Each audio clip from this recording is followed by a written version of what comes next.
제가 이 부흥 설교를 준비하고 있던 어느 새벽입니다. 이제 인터넷으로 책을 한 권 이제 주문할 일이 생겨서 이제 어느 인터넷 서점으로 들어갔습니다. 그래서 이제 그 책을 주문하려고 보니까 그 인터넷 서점 사이트에 그 책을 이제 선전하려고 만든 것 같아요. 그 짧은 강의 한 편이 올라가 있더라고요. 제가 이제 잠깐 주문하는 것을 멈추고 그 강의를 제가 들었더니, 거기에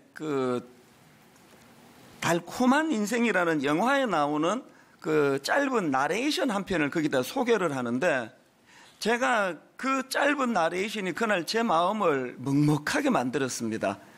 그 내용이 이렇습니다. 어느 깊은 가을밤 잠에서 깨어난 제자가 울고 있었다. 그 모습을 본 스승이 기이하게 여겨 제자에게 물었다. 무서운 꿈을 꾸었느냐? 아닙니다. 슬픈 꿈을 꾸었느냐? 아닙니다. 달콤한 꿈을 꾸었습니다. 그런데 왜 그리 슬피 우느냐? 제자는 흐르는 눈물을 닦으며 나지막히 말했다. 그 꿈은 이루어질 수 없기 때문입니다. 제가 그 새벽에 딱 요 나레이션을 듣는 순간에 왜 마음이 먹먹해졌느냐 하면은, 오늘 한국교회 안에 신음소리 같은 패배주의, 이제 한국교회는 부흥이 안 된다. 한국교회는 부흥이 끝났다. 이제 한국교회는 이제 침체기가 왔다. 끊임없이 들려지는 이 가슴 아픈 이 교회 안에 있는 이 우울하고 어두운 이 패배의식의 소리들이 난무하는 그 현실이 이 시하고 이렇게 딱 겹쳐지니까, 내가 책을 주문하러 갔다가 그 책을 주문하는 일이 더 진행이 안 되고, 그 자리에서부터 제 마음이 참 아프고 슬프고 또 먹먹한 것을 경험을 했습니다. 무서운 꿈을 꾸었느냐? 아닙니다. 슬픈 꿈을 꾸었느냐? 아닙니다. 달콤한 꿈을 꾸었습니다. 그런데 왜 그리 슬퍼하느냐? 제자는 흐르는 눈물을 닦으며 나지막히 말했다. 그 꿈은 이루어질 수 없기 때문입니다. 이게 오늘 교회의 현실을 보여주는 것 같아서, 저 같은 목회자나 수많은 성도들의 그 신음소리, 그 낙심을 대변하는 것 같아서, 그래서 제가 책 주문하는 것을 멈추고 마음이 굉장히 아프고 복잡한 이런 심정에 빠졌었는데요. 그날 그 새벽에 주님께서는 참 저를 불쌍하게 보시고 이런 저를 위로하시느라 이 위로가 되는 찬송가에 있는 찬양 하나를 저에게 떠올려 주셨습니다. 주여 지난 밤 내 꿈에 배었으니 그 꿈 이루어 주옵소서. 밤과 아침에 계시로 보여주사 항상 은혜를 주옵소서. 나의 놀라운 꿈 정녕 남이 끼는 장차 큰 은혜 받을 편이, 나의 놀라운 꿈 정녕 이루어져 주님 얼굴을 배우리라. 제가 그 새벽에 이 찬양 가사가 제 마음에 울림이 되는데요. 특히나 이 후렴에 나와 있는 이 가사요. 나의 놀라운 꿈 정녕 남이 끼는 장차 큰 은혜 받을 편이, 그 다음에 보니까 나의 놀라운 꿈 정녕 이루어져, 나의 놀라운 꿈 정녕 이루어져 주님 얼굴을 배우리라. 이 찬양 가사가요, 왜 그리 슬피 우느냐? 그 꿈은 이루어질 수 없기 때문입니다.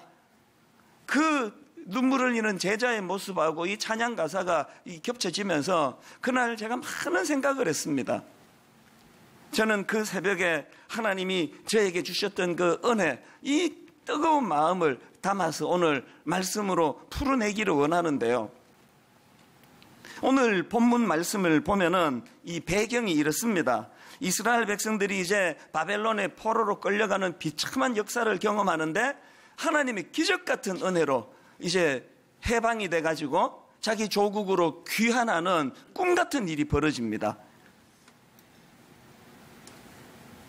총 3차에 걸쳐가지고 1차, 2차, 3차 그렇게 이제 이스라엘 백성들이 조국으로 귀환을 하는데요.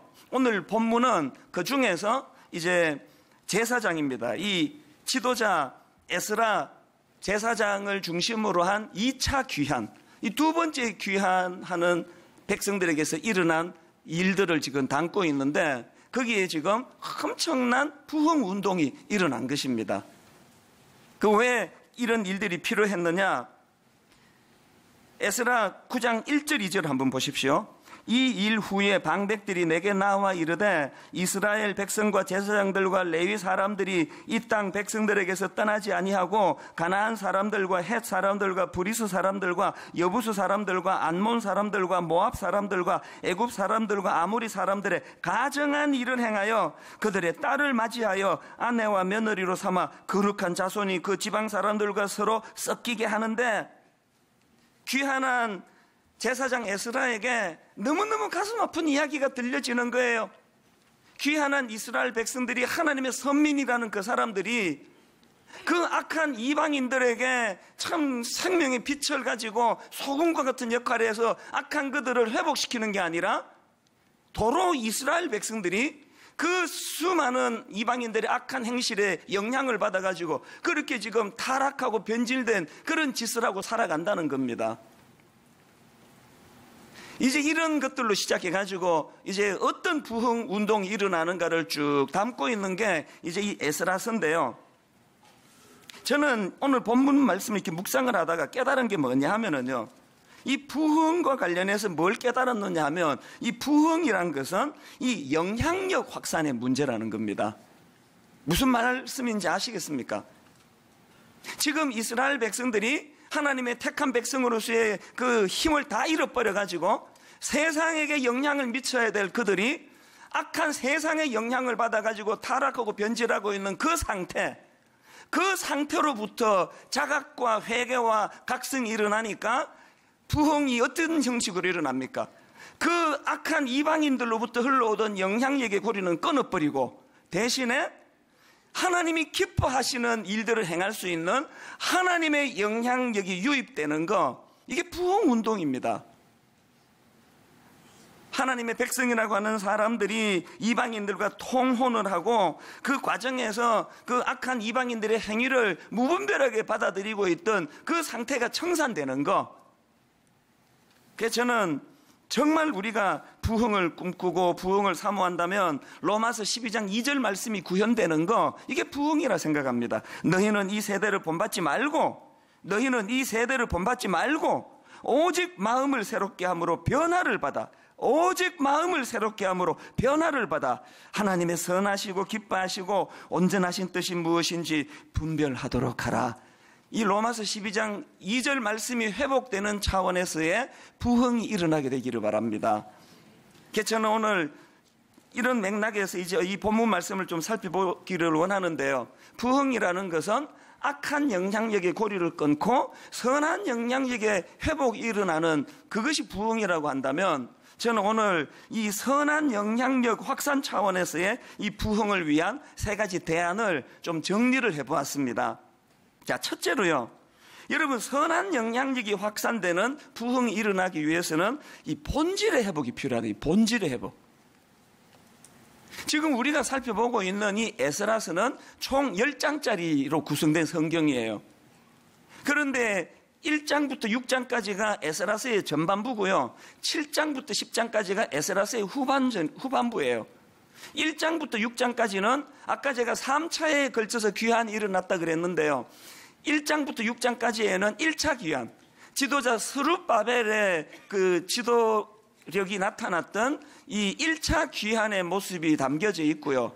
그 다음에 7장부터 10장까지는 2차 귀환, 지도자 에스라를 중심으로 부흥운동이 일어났던 2차 귀환의 과정이 그려지고 있는 게 에스라서 후반부예요. 그러면 스룹바벨을 중심으로 이 1차 귀환했던 사람들이 이루었던 가장 중요한 큰 일이 뭐였나? 성전 재건이에요. 이스라엘 백성들이 조국으로 귀환해 보니까 기가 막히는 거예요. 모든 건물은 다 부셔지고 특히 하나님의 성전, 솔로몬의 성전은 부셔져 가지고 흔적도 없는 겁니다. 그래서 눈물로 그들이 다시 이제 성전 재건을 이제 이루어내는 게 1차 귀환인데요. 여러분, 그런데 에스라서는 그렇게 하고 끝나는 성경이 아니에요. 그런 눈에 보이는 건물 하나 세우고 끝나는 게 아니고, 전반부에서 그렇게 성전이 복구가 되었다면 이제 후반부에는 2차 귀환자들이 그 복구된 성전을 중심으로 이스라엘 백성들의 회개운동, 마음의 성전이 복구되는 겁니다. 제가 이 일련의 과정들을 쭉 보면서 하나님이 기뻐하시는 부흥이라는 것은 그런 겉으로 보이는 건물이 회복되는 게 아니에요. 겉으로 보이는 성전 짓는 거, 이게 끝이 아니고 우리 마음의 성전이 지어지는 거예요. 우리의 첫사랑이 회복이 되는 거예요. 약한 생활을 끊어버리고 하나님의 자녀로 돌아가고자 하는 각성 운동이 일어나는 것까지, 이게 왜 가슴이 아프냐? 아무것도 없던 이 대한민국에서 복음이 이 땅에 들어오고 우리 이때 어른들이 에스라스 1장부터 6장까지처럼 얼마나 애써서 예배드리는 예배당을 만들고 교회를 건축하고 했습니까? 근데 우리의 현실은 뭐예요?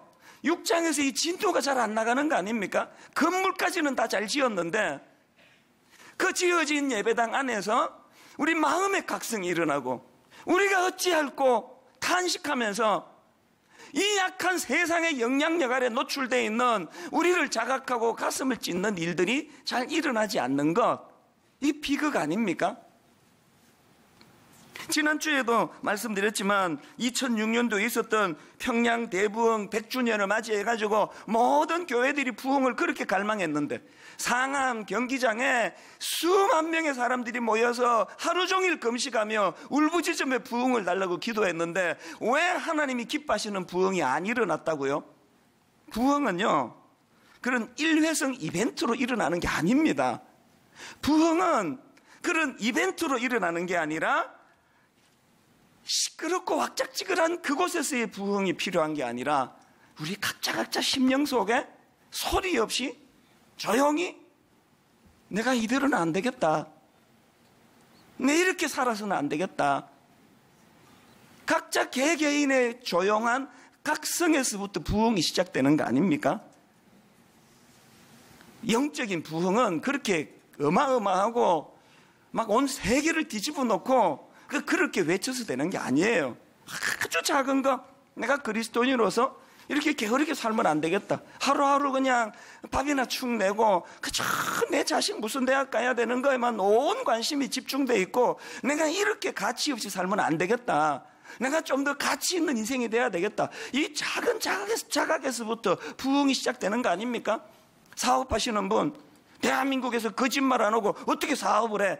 그러면서 그냥 슬쩍슬쩍 거짓말하는 건 믿는 사람 안 믿는 사람 구분이 안 될 만큼 살았던 분들 속에 조용한 각성, 내가 크리스찬으로는 이렇게 살면 안 되겠다, 내가 정말 정직해야 되겠다, 여기서부터 부흥이 시작이 되는 거예요. 이제 수없이 말씀드리지만 이 가정의 부흥, 이거 시작하지 않고는 교회의 부흥이 없습니다. 저는 젊은 전도사님이나 목사님들 주례할 때마다 꼭 그 전날 불러요. 근데 심각하게 이야기합니다. 김 목사님 잘 들으세요. 김 전사님, 당신은 지금부터 옆에 있는 이 배우자로 나서는 이 자매, 이 한 자매에게 온 정성을 다해서 섬기며 이 한 자매가 남편을 향해, 우리 남편은 진짜 목사입니다, 이런 평가를 받아낼 수 없다면 그건 실패한 목회자입니다. 왜? 부흥이란 조용한 내 안에서의 이 각성, 주님을 향한 이 가슴 뜨거운 회개, 이것으로 시작이 되고 그 열매를 가장 가까이 있는 사람이 받아 누리는 것까지가 부흥의 출발이기 때문에 그렇습니다. 여러분, 제가 설교자로서 정말 보람있고 기쁜 건 뭔가 하면은요, 이렇게 설교가 끝나면 메일이 와요. 우리 성도님들에게, 심지어는 지방에 누군지도 모르는 분들에게, 심지어는 미국에 있는 교포가, 유럽에 있는 교포가, 동남아의 어느 유학생이 목사님 지난주 말씀을 듣고 제가 회개했습니다, 그런데 이렇게 살면 안 되겠다 생각하고 아버지 앞에 내 이 행실을 내가 고치기로 결단합니다. 심지어는 외도하고 있던 분이 남편 말고 몰래 사랑하는 남자를 갖고 있던 아내가 또 반대의 경우 하나님 앞에 눈물로 회개하면 이거 끊어버리겠습니다. 이런 너무너무 기쁜 일들이 얼마나 많이 오는지 몰라요. 설교는요, 또 회개란 것은 머리로 아이고 내 그렇게 살면 안 되겠다 잠깐 생각하는 게 회개가 아닙니다. 가던 길에서 돌아서는 거, 하던 악한 고리를 끊어버리는 거. 저는 여러분 내면에 이 세상 풍조 악한 영향력의 고리는 끊어지고 하나님으로부터 공급되는 은혜의 영향력 아래 놓이는 이런 부흥을 맛보게 되시기를 바랍니다. 그런가 하면은 두 번째로 선한 영향력이 확산되는 차원에서의 부흥을 위해서는 이 함께의 정신이 회복돼야 된다는 거예요. 다른 말로 하면 이 각성의 확산입니다. 각성의 확산. 제가 이 본문의 구조가 참 제게 은혜가 되는 게요, 자, 9장 3절에 보니까 지도자인 에스라의 회개의 모습이 먼저 나옵니다. 9장 3절입니다. 내가 이 일을 듣고 속옷과 겉옷을 찢고 머리털과 수염을 뜯으며 기가 막혀 앉으니, 이렇게 먼저 지도자 에스라가 각성과 회개의 자리로 나가니까 그 다음 4절에서 어떻게 연결이 됩니까? 이에 이스라엘의 하나님의 말씀으로 말미암아 떠는 자가 사로잡혔던 이 사람들의 죄 때문에 다 내게로 모여오더라. 내가 저녁 제사 드릴 때까지 기가 막혀 앉았더니, 여러분 여기 나오는 이에라는 이 접속 부사의 능력을 아십니까? 한 사람의 각성이 이해라고 표현되는 이 각성의 확산으로 연결되는 이 본문의 모습이요. 여러분 이 똑같은 패턴이 10장 1절에서도 일어나는데요. 자, 10장 1절을 보십시오. 에스라가 하나님의 성전 앞에 엎드려 울며 기도하여 죄를 자복할 때에, 여기도 지금 지도자 에스라가 먼저 하나님 앞에 회개하고 엎드려 울며 죄를 자복하는 모습을 먼저 보여주고 있고요. 그랬더니 그 다음에 백성들이 어떻게 따르는가 보십시오. 많은 백성이 크게 통곡하며 이스라엘 중에서 백성의 남녀와 어린아이의 큰 무리가 그 앞에 모인지라. 여러분 저는 이 말씀 앞에 한없는 부끄러움을 느낍니다. 설교 준비하면서도 부끄러웠고 지금은 공개적으로 제가 부끄럽습니다. 나는 분당 우리 교회를 담임하는 지도자로서 에스라와 같은 이런 모범을 내가 보이고 있는가? 매주일마다 마이크다 대고 그냥 쉰 소리로 그냥 소리만 떠들어대고 회개하라고 외치는데 여기에 진짜 능력이 나타나고 있는가? 가정도 마찬가지 아닙니까? 옛날 어른들에 비해서 그렇게 학력도 높고 교육 그러는 분들이 도대체 자녀 교육이 왜 이렇게 혼미한 겁니까? 위때 어른들이 다 그러셨던 것처럼 저희 어머니도요, 그저 평범한 또 가난한 동네에 그냥 어머니에 불과한 분이에요. 교육학 전공하신 분 아니에요.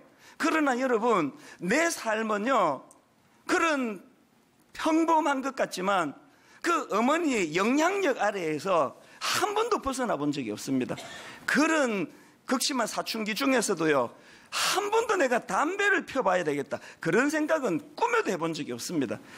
내 평생에 담배를 손가락에 껴본 적이 없습니다. 발가락으로 폈겠지 이렇게 생각하지 마세요. 그 사춘기 극심할 때까지 고등학교 졸업할 때까지 술을 내가 입에 대봐야 되겠다 그런 생각을 해본 적이 없습니다. 대학교 들어가가지고 잠깐 혼미해서 딱 한 번 내가 술을 마신 적은 있지만 그 이후로도 더 이상 그렇게 할 수가 없더라고요. 왜? 어머니의 영향력 때문이에요. 어머니가 무슨 미국의 교육학 박사 유학생 출신인 줄 아십니까? 평범한 그런 시골 출신의 어머니이지만요, 그리고 어머니는 저에게 뭐 잔소리도 많이 하신 분이 아니에요. 굉장히 과묵한 분이거든요. 그러나 왜 제가 어머니의 영향력 아래 놓일 수밖에 없었나? 지금도 기억에 선명한 몇 장면이 있습니다. 새벽에 화장실 가려고 나가다가 보면 안방에서 뭐 이상한 신음소리가 들려요.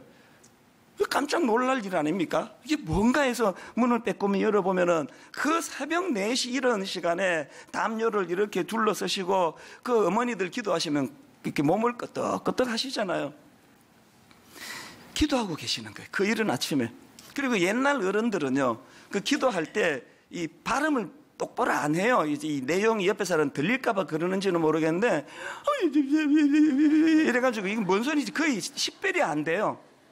새벽에 일어나서 담요를 뭐 하시는데 이게 뭔 소리인지 하나도 안 들리는데, 그럼에도 불구하고 또렷하게 들리는 반복되는 단어가 찬수, 찬수, 찬수.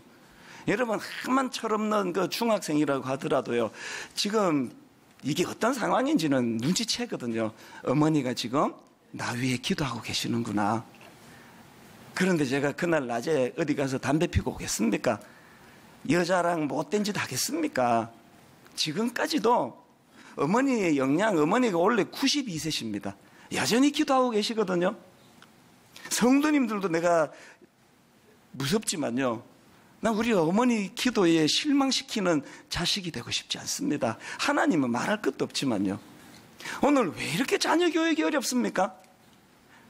본문에서 에스라가 보여주는 이 함께의 정신, 다른 말로 뭐라 그랬습니까?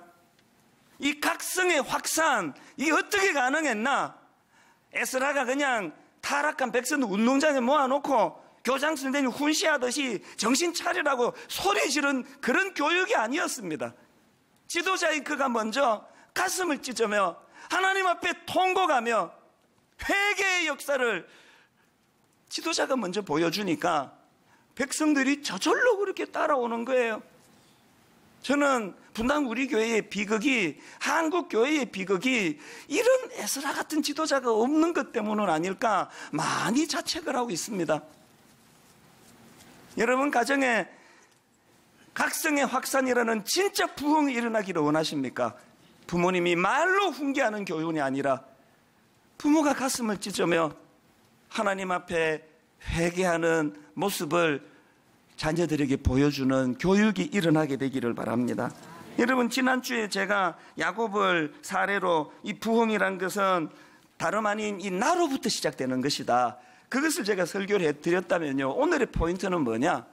나로부터 시작되는 것이 부흥임을 자각하는 것도 중요하지만 더 중요한 것은 나로부터 시작된 부흥이 나로부터 그렇게 하다가 끝나면 그 부흥이 아니에요. 나로부터 시작된 이 부흥이, 이 각성이 확산되는 거예요. 흘려보내는 거예요. 본문에 에스라가 보여주는 것처럼. 여러분, 이번 여름에 제가 이 겨울나무 이야기를 몇 차례나 해드리지 않았습니까? 지난주 같으면은 체감 온도가 막 27도, 28도 되는 그 혹한 속에서도 겨울나무가 버티면서 봄을 꿈꾸는 것처럼 아무리 추워도 봄은 반드시 온다. 이 나무들의 버팀 때문에 봄은 오게 되어 있다는 말씀을 몇 번 드렸는데 그것보다 더 중요한 게 뭔지 아십니까? 여러분, 나무 한 그루가 각성해서 봄을 기다린다고 봄은 오지 않습니다. 이런 차원에서 저는 성공회대 신영복 교수님을 참 이런 면에서 저는 존경하는데요, 저는 이분이 쓴 책이 참 좋습니다. 이분이 쓴 책 중에 제목 중에 하나가 더불어숲. 제목 안에 이 저자가 뭘 말하고 싶은지 다 담겨 있는 거 아닙니까? 또 신영복 교수님이 쓴 책 중에 비슷한 제목이 또 있습니다. 여럿이 함께 숲으로 가는 길. 여러분, 그 더불어 숲이라는 그 책에 보면은 저자가 이런 표현을 씁니다. 우리 더불어 숲이 되어 지키자. 나무 한 그루 각성하는 게 포인트가 아닙니다. 우리 함께, 더불어 함께. 그 지도자 에스라의 각성이 확산되는 이런 아름다운 함께의 정신. 우리 서로 받은 그 기쁨은 알 사람이 없도다.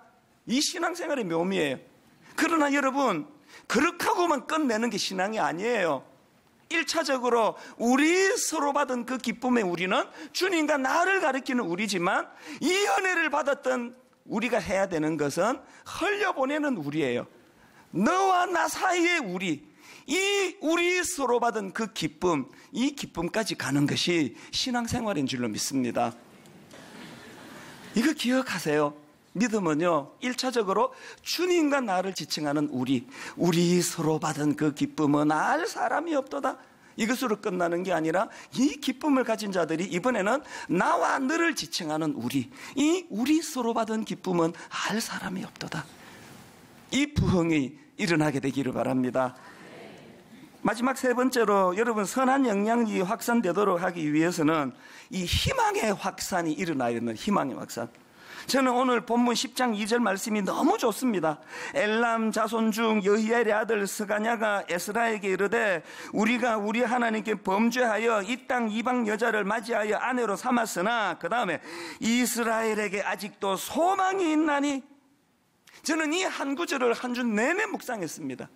이스라엘에게 아직도 소망이 있나니, 분당 우리 교회에 아직도 소망이 있나니, 한국 교회에 아직도 소망이 있나니, 어려움을 당하고 있는 수많은 가정 낙심의 눈물을 잃은 심령마다 그 가정에 아직도 소망이 있나니. 여러분, 이런 일이 어떻게 가능하다고요? 왜 우리는 이렇게 낙심해 있느냐고요? 그러면서 나온 용어가 학습된 무력감입니다. 여러분, 이 두 번째 그룹의 개가 왜 그렇게 무기력하게 그 고통을 감내하고 있을까요? 이 개들 머릿속에 담겨져 있는 생각이 뭡니까? 나는 이 전기 충격에 대해서 아무것도 할 수 없는 존재다. 내가 아무리 노력을 해도 이 전기 충격으로부터 벗어날 수 없다. 이 생각으로 차 있는 상태, 이게 학습된 무력감이에요. 여러분, 저는요, 이 실험 글을 읽으면서 사단이 우리에게 한번 죄짓게 만드는 게 목표가 아니에요. 한번 실패하게 만드는 게, 낙심하게 만드는 게 목표가 아니에요. 사단의 궁극적인 목표는 우리 내면에 영적인 학습된 무력감을 심어주는 거예요. 한국 교회에서 사단의 공격이 얼마나 많이 지금 먹혀들고 있습니까? 너무나 많은 교회가 패배의식에 빠졌습니다. 우리 교회는 안 된다. 우리 교회는 부흥할 수 없다. 우리 가정은 회복이 어렵다. 우리 가정은 그냥 그렇고 그런 삼류 가정에 불과하다. 여러분, 이렇게 학습된 무력감에 빠진 수많은 하나님의 사람들에게 성령님께서 그렇지 않다는 것을 깨우쳐 주시는 자각, 이것이 부흥인 줄로 믿습니다. 저는 이 설교를 준비하다가 마틴 루터 킹 목사님의 I have a dream, 이렇게 시작되는 유명한 연설물이 생각이 났습니다. 여러분, 그 당시 루터 킹 목사님이 60년대 초반에 활동하던 그때는 흑인들은 사람으로 인정을 못 받던 때 아닙니까? 루터 킹 목사님의 인권 운동에 얼마나 많은 암살 위협이 있고 협박이 있고 그랬겠습니까? 그 모든 위협을 다 뿌리치고 유명한 이 연설문 기억하시죠? 이사야서 성경을 가지고 배경으로 만든 이 연설문이요, 나에게는 꿈이 있습니다. 피에 물든 조지아주 언덕에서 노예의 후손들과 노예 주인의 후손들이 형제처럼 손을 맞잡고 나란히 앉게 되는 꿈입니다. 지금 나에게는 이런 꿈이 있습니다.